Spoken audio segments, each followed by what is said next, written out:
Broadcasting live from atop the Rocky Mountains, the crossroads of the West. You are listening to the Liberty Roundtable Radio Talk Show.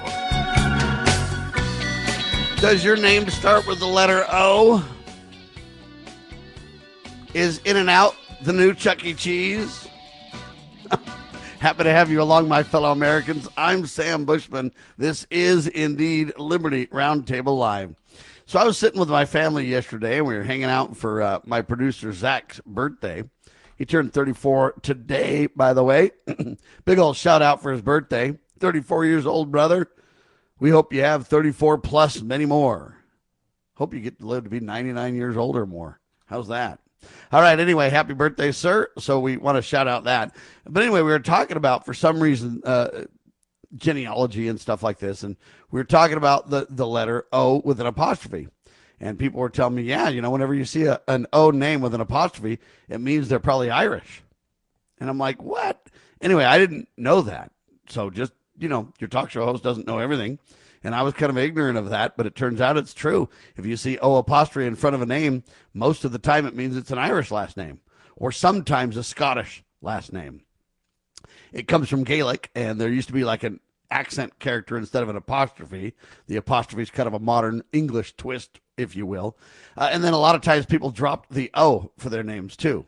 And but the O something means usually the son of. So O'Reilly was the son of Riley, or, etc. Kind of interesting how that works. That O'Brien was the son of Brian, right? So Sam, if it would be the son of Sam or whatever. And so it's kind of an interesting twist. I didn't really realize that. And most people in the family knew that. They're like, Sam, you didn't know that? Or Dad, you didn't know that? And I'm like, no, I didn't. But everybody else knows that except for me, I guess. I kind of found that interesting. I haven't been really tracking last names that are Irish. And so I didn't know, my last name Bushman comes from a German name. So very interesting indeed, to say the least. My birth family, so I was adopted. My birth family comes from Scotland, and it's Campbell would be my father's birth name, or whatever you want to say. So anyway, I just found it interesting, and I learned that. And so whenever you see a name like that with O apostrophe, just know that it's most likely a Irish name. And if it's not Irish, it's probably a Scottish name. Anyway, just kind of a fun little tidbit I learn even on the weekends. I love to learn more and more about life and people and places and things. And, it's just fascinating. Is In-N-Out the new Chuck E. Cheese is my next headline. This is an interesting headline. So our buddy Scoop Stanton, well known, being involved in the political cesspool for a long time, and now does his own show, Radio 75, on this Liberty News Radio Network every Saturday night after the political cesspool. It's Radio 75, James Edwards, and those guys do their show. And then after that, Walter Yerkew and Scoop Stanton, or Peter Stanton, do their show. And it's a great show, by the way. I really enjoy it. They have a lot of fun, do a lot of good things.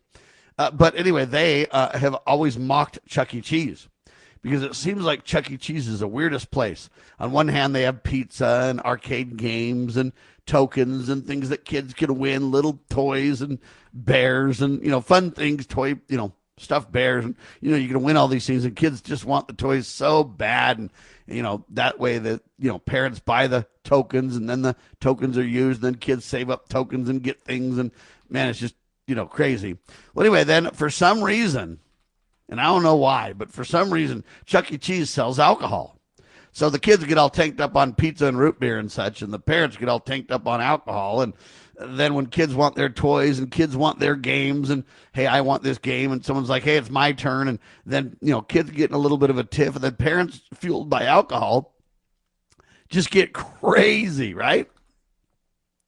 And so we mock Chuck E. Cheese because if you go watch the news around the country, there's always a latest Chuck E. Cheese outbreak of something else happening in the news. And it's not as prominent now. I don't know if people aren't going to Chuck E. Cheese or what's happening, but there for a while in the news for several years, it was just like, oh my gosh, every other week there was a Chuck E. Cheese crazy event happening.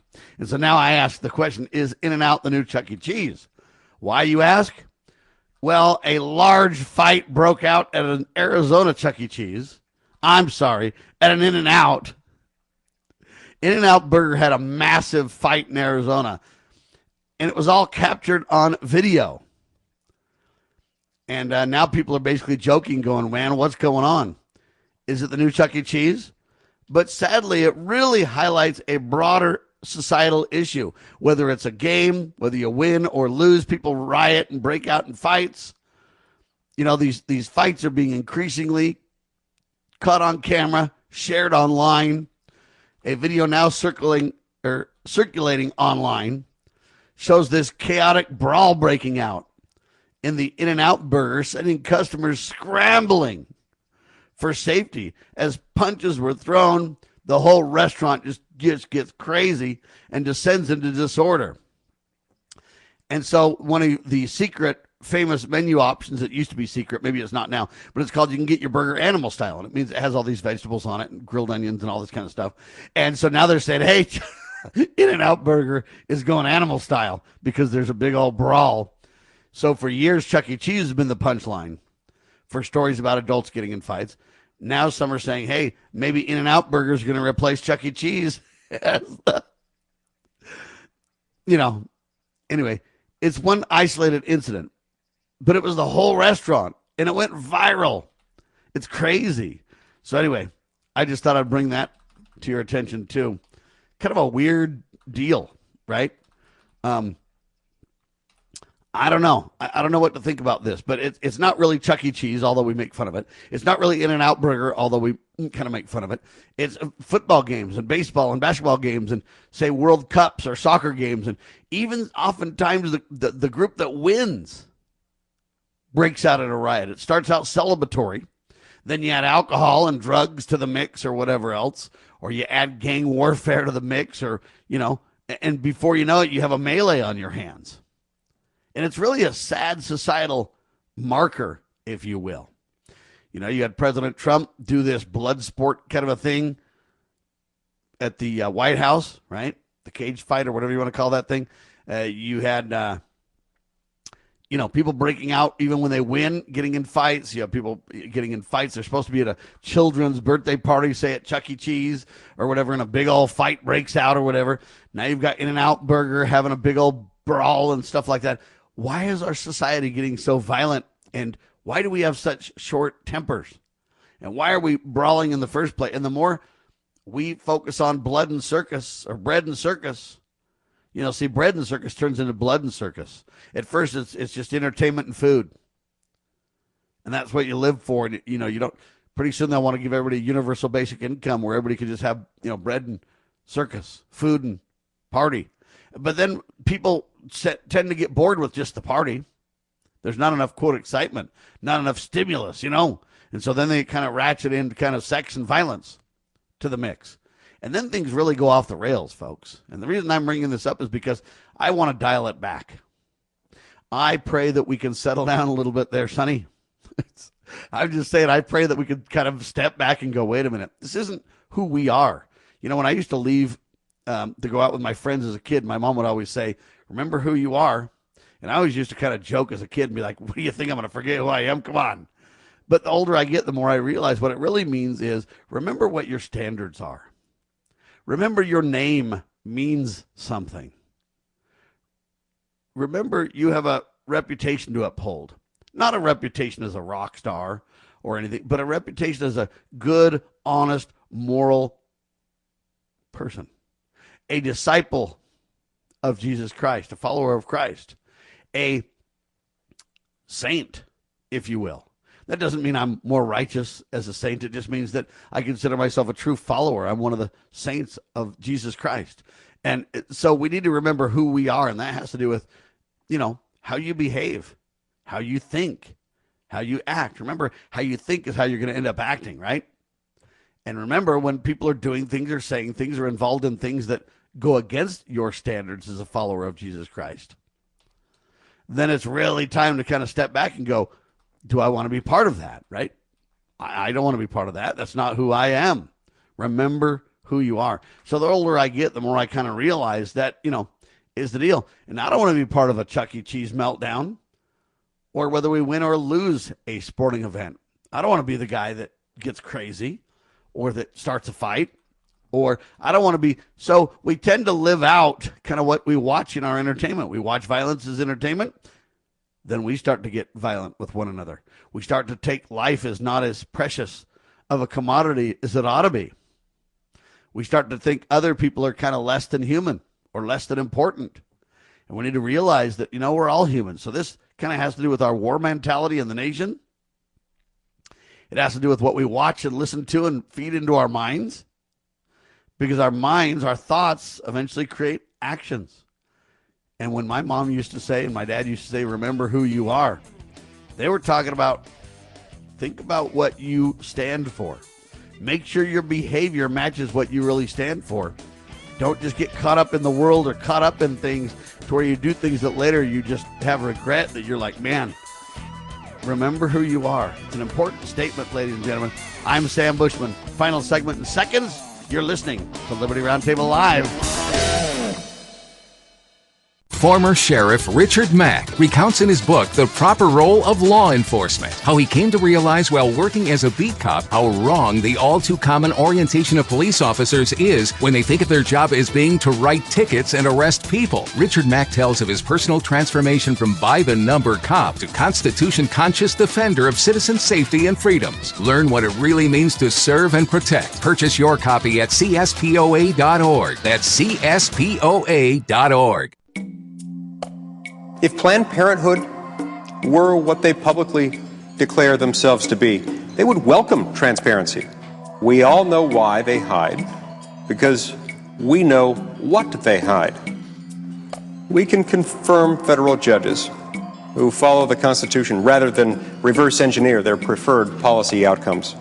The truth about abortion is spreading because of advances in medical imaging, because of brave journalists, tireless activists, compassionate doctors, nurses, and other healthcare professionals. The rising generation of young Americans is the most pro-life in decades because they know too. And one day soon, we will reaffirm our nation's principles in their dignified fullness and avow once again that all men are created equal. All are entitled to life.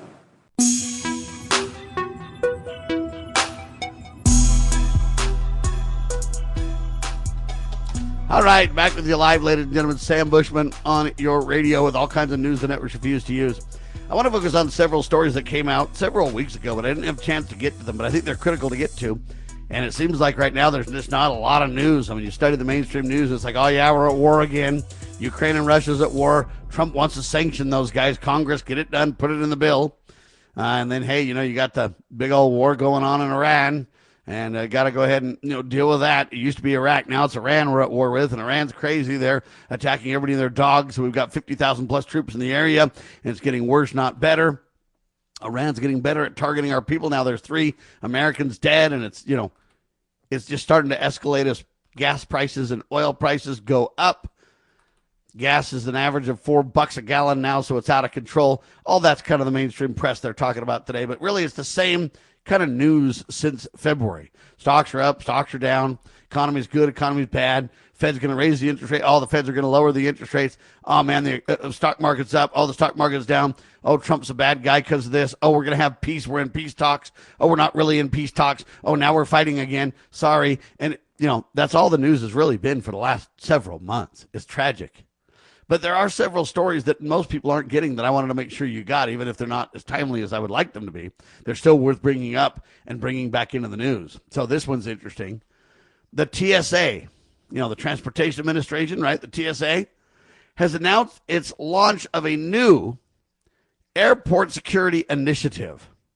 They call it TSA Gold Plus. Have you heard of it? Yeah, you can get TSA Gold Plus. The program could expand private companies' involvement in passenger screening operations across the nation.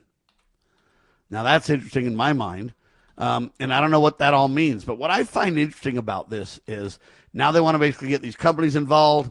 More people will have jobs in this. But what you have is then the private sector monitoring me to make sure that I'm safe. Is it good or bad? On one hand, it's good because it might make things a little easier at the airports. You won't have government shutdowns and such. But the bad part about it is this continually monitoring the American people. Where's your Fourth and your Fifth Amendment rights to be secure in your person and to not be singled out. The airports are the worst. I mean, they literally strip you down. Now they've made it better where you don't have to take off your shoes at least. But and they literally investigate every possession you have. Where are your papers is the ultimate at airports. And you say, well, Sam, it's necessary. We fly. It's really dangerous. It's the same thing as the border. I get it, folks. There is some responsibility there. Let's be honest and fair. Strict constitutionalists would say the federal government has no authority whatsoever. And that fact would be true in the ideal. But we do live in the real. And so you got to kind of step back and go, listen, this is modern times and we do need planes to be safe and stuff like that. But where do we go and how do we do this? I think the private sector could do most of this, by the way. You could have trade associations that could take care of almost all this. You don't need the government at the helm of it, by the way. That's just my opinion to which I'm entitled. But at the end of the day, I look at this and go, we got to be secure in our papers and in our things. And what's fascinating is they want to treat me as if I should be on a terrorist watch list or something. I've been in the country 60 years, folks.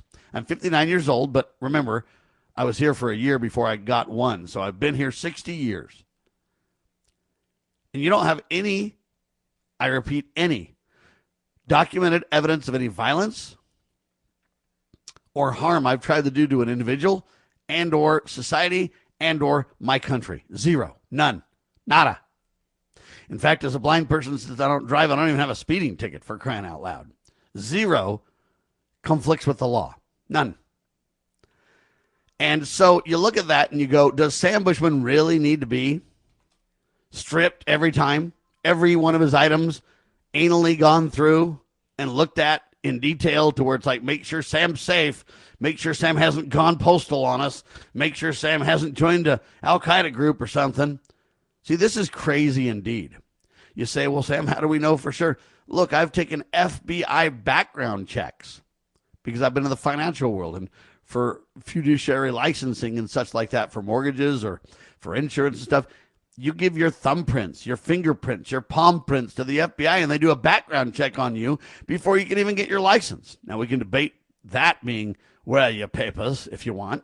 But at the end of the day, I say, so they know full well I'm not a danger. They've already done a background check on me and said he's fine. So in my mind, we need to start to leave the average American alone. 99% of the American people aren't going to do anything they shouldn't be doing in the first place. It's just not them. It's not me to commit violence. It just isn't. I don't, and I haven't committed violence. So anyway, I find that interesting, to say the least, because I just look at it and go, why? I mean, focusing on me and everybody in society, putting us all through this, they should give me a gold whatever pass. What's this thing called? It's New Airport Security Initiative. The TSA Gold Plus pass. They should give me one of those just for being an outstanding American for the last 60 years. And they should give most people in society that. But no, what they want to do is they want to charge you for it. It's just another tax. They say, well, no, Sam, we vet somebody. We make sure they're okay. You've already vetted me and you've already made sure I'm okay. Doesn't a history of 60 years in this country with no evidence of any wrongdoing and then getting, licensing that requires FBI background checks, isn't that enough for you? Or do you got to charge me and then do a background thing on me? Come on now. See? And every time they stop me and they stop my bags, every single time, and they go, there's something dark in your suitcase, sir. Can you let us open this up and look at it? Sure, whatever. Okay, we're going to look in here. There's nothing sharp or anything that's going to hurt me, right? No, sir. There's nothing sharp that's going to hurt you. Okay. Oh, we found a microphone. Yeah, I'm a radio talk show host. You guys find that every single time. I go to the airport 6-8 times a year, and every single time you find the same thing. One time they opened it and they went, oh my gosh, it's a bumper sticker. I had a stack of bumper stickers that I was giving out at an event I went to promoting our radio network and stuff like that. They're like, bumper stickers. And I'm like, yep, you found a bumper sticker. You got me. And then I said to the person, do you want one? Do you want a Liberty News Radio bumper sticker? You got to have one of them, you see. Anyway, kind of interesting. And I don't mean to mock the security in America, ladies and gentlemen. I don't mean to mock that at all. Don't get me wrong. I say this a little tongue-in-cheek and kind of in your face a little bit because it's frustrating. It angers Americans, especially when you believe in the right to be secure in your person and not be, dressed down and stripped down by the government and stuff like that. But I get that security is a serious concern, but I would wager, and I would challenge any security person to debate me on this, I'll put you on the radio at my expense. If you have to look at 330 million people, plus all the foreigners that come through America, so I don't know how many millions of people, let's just say 1 billion people coming through our borders and flying state to state and getting on our airlines and this and that. And your first goal is to do the international more so than your domestic, number one. Your second goal, though, is to say, is it easier to monitor all those people and dig into every one of those people's lives? Or is it easier and better to use canines, to use dogs to sniff out drugs or explosives, to use the idea that most of the people, especially the people that don't have any records or any traffic problems, they're all on the safe list. And what you do is you look for outliers, people that look all nervous, dogs checking if there's drugs or explosives, looking for people that are nervous or looking for people that are out of place. And you say, we can't profile people by race or nationality. Yes, you can. It doesn't mean they're a problem, but you can certainly put them on a heightened list. The average American is not going to go violent. And there's markers and profiling that you can do. And you say, well, Sam, that's wrong. You can't profile. Yeah, you can. You don't profile and pry into their private lives, but you do profile and look on the outside. Right?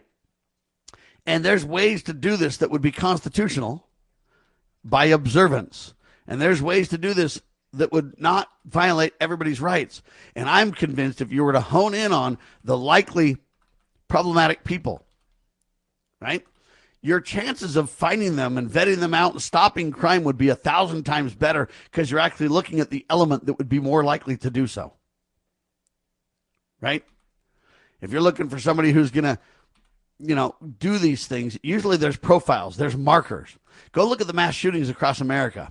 You'll find 9 times out of 10, it's a younger man or woman, oftentimes transgender or whatever. It's somebody who doesn't have a father and a mother in the home. It's somebody who doesn't have any tie to religion. It's somebody who has some type of awkwardness regarding the opposite sex or a possible normalcy in relationships. It's somebody who's a loner. It's somebody who, and you find 9 times out of 10, those are the people.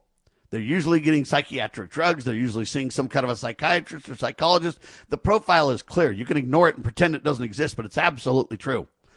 And the real point that I'm making is if you were to hone in on that group, your chances of stopping these from happening would be greater. And you'll find that 9 times out of 10, when these things do happen, it's a lapse in security that allows it to occur in the first place. So making me take off my belt and my shoes and looking in every suitcase I have every single time I fly is a waste of absolutely vital resources to keep this nation safe. I'm just telling you. But if they charge me, I can get a special privilege. Yes, sir, I can get a TSA Gold Plus if I pay the piper. See, I think it's wrong and it should stop. All right, I guess a Border Patrol chief had to resign amid immigration enforcement shakeups. U.S. Border Patrol Chief Michael Banks had to resign as leadership turnover continues inside the agency. Now, this happened several weeks ago, maybe even a couple of months ago, so it's an older story, but I wanted to bring it up because, again, we're just still dealing with the same stories: the border, the wars, the economy. Social media companies are now facing growing legal pressure over what they call teen harm claims. And that's major technology companies continue facing lawsuits and congressional scrutiny and oversight. They basically say, hey, these social networks are creating mental health issues and everything else for youngsters. I think it's true. But I think parents need to be responsible to handle a lot of this. Last thing we need is government meddling in, making it worse. That's what governments usually do when they're involved in things they don't have authority to be involved in, right? It happens all the time. All right, thanks for being alongside for the ride. Hopefully it was a great News the Networks Refuse to Use update. I'm Sam Bushman. LibertyRoundtable.com is where you can check out our radio shows, as well as on your favorite podcast platform. We have videos and everything else on YouTube and Rumble and X and just about everywhere. Spread the word, share the love, and God save the Republic of the United States of America.